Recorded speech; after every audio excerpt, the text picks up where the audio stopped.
Okei, eli nyt on vuorossani lisää luokkaa. Lisää luokkaa. Tämän jälkeen varmaan hetkeksi loppuukin. Niin. Nyt tähän tekstiä. Sen takia täällä on tämä include string ylhäällä. String on toinen sana tekstille. Ja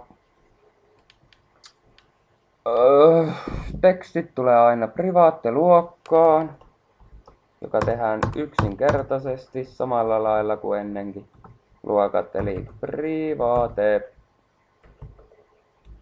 kaksoispiste, jonka jälkeen tulee mitä halutaankaan. Nyt ei tule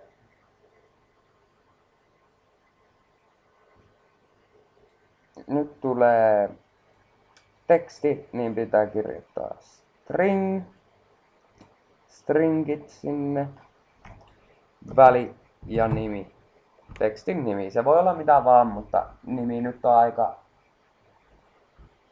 aika yksinkertainen, että string name, nimi on nimi. Omasta mielestä ainakin aika.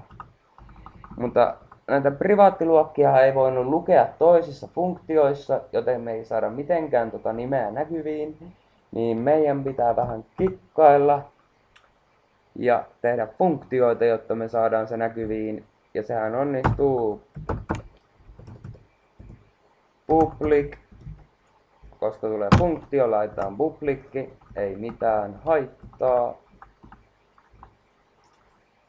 Ja funktion nimi on void ja set name.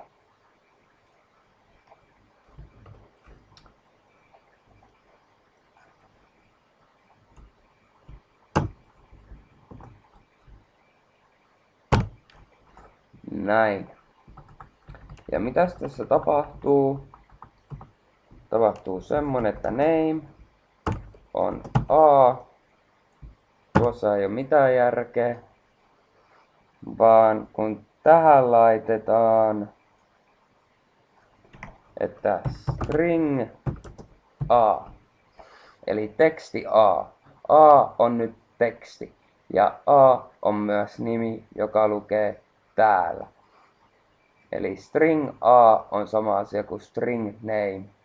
Ja sitä rataa. Tähän tarvitaan kuitenkin toinen funktio, joka on kanssa public, niin kuin funktio nyt on. Ja se ei olekaan enää voidi. Siihen tulee string get name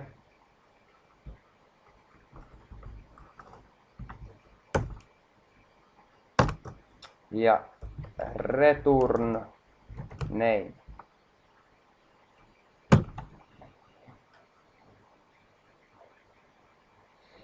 Nyt siis se palauttaa tuon A-namein Aan tänne. Onne. Ihan sama minne. Kuitenkin se palauttaa se. Ja jotta me saadaan nyt voidaan koittaa ajaa, ei tapahdu mitään. Kummastelee vaan, että mitä ihmettä. Itse asiassa niin ei sen pitäisi kummastella. Mitä ihmettä.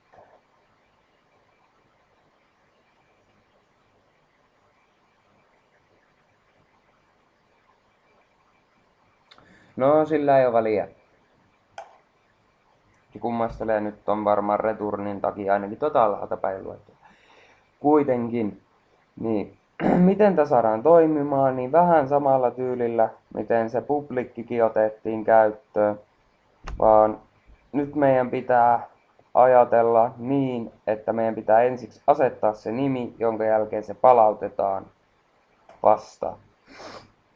Ja sehän onnistuu, eli Rich oli luokka ja annetaan sille objektinimi, annetaan objekti ja objekti setName kaksoispilkku ja laitetaan tähän, että YouTube on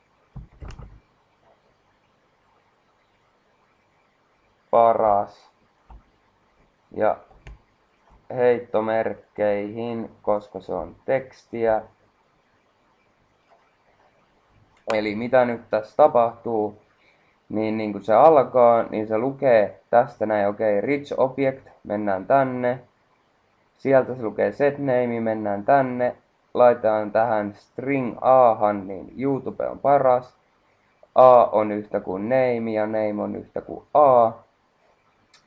Okei, vielä tarvii vaan palauttaa se nimi. Ja miten se tehdään? Se tehdään kirjoittamalla code. Eli näyttää sen nyt näytölle. Mitäs näytölle halutaan näkymään?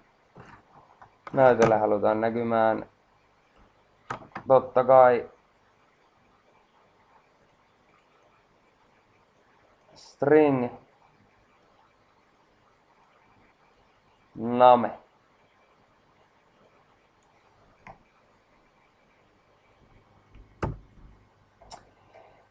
Eli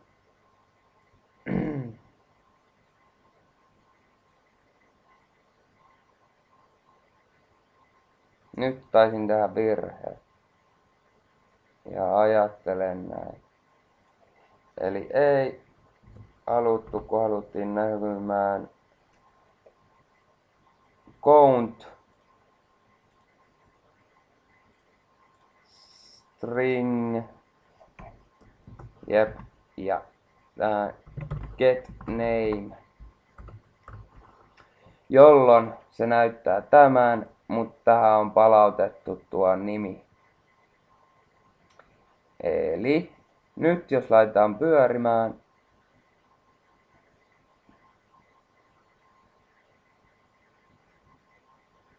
niin se pyörii taas tohon asti.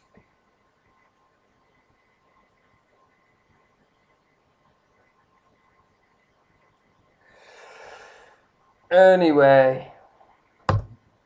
mut puuttuu tästä taas hakasulut.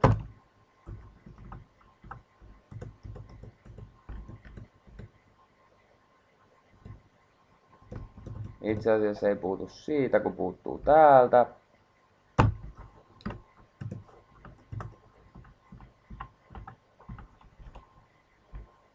Näin.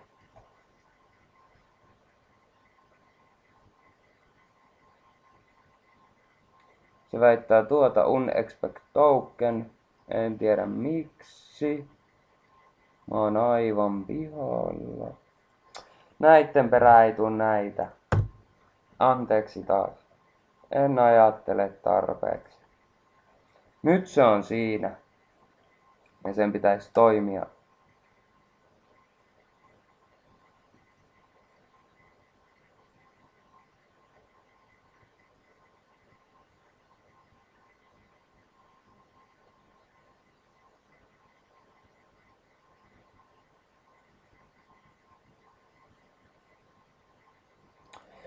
Ja tähänkin totta kai tulee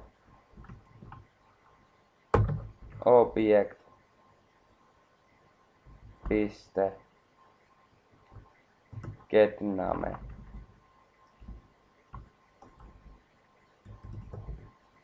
Taas meni sähläämiseksi koko touhu, mut siinä se nyt on. Ja toimiikin. Ja ilmoittaa, että YouTube on paras. Eli mitä tässä tapahtuu? Se aloittaa lukee, että rich object, jolloin se menee tänne ja muuttaa tämän objektiksi. Object set name. Se asettaa tähän YouTube on paras.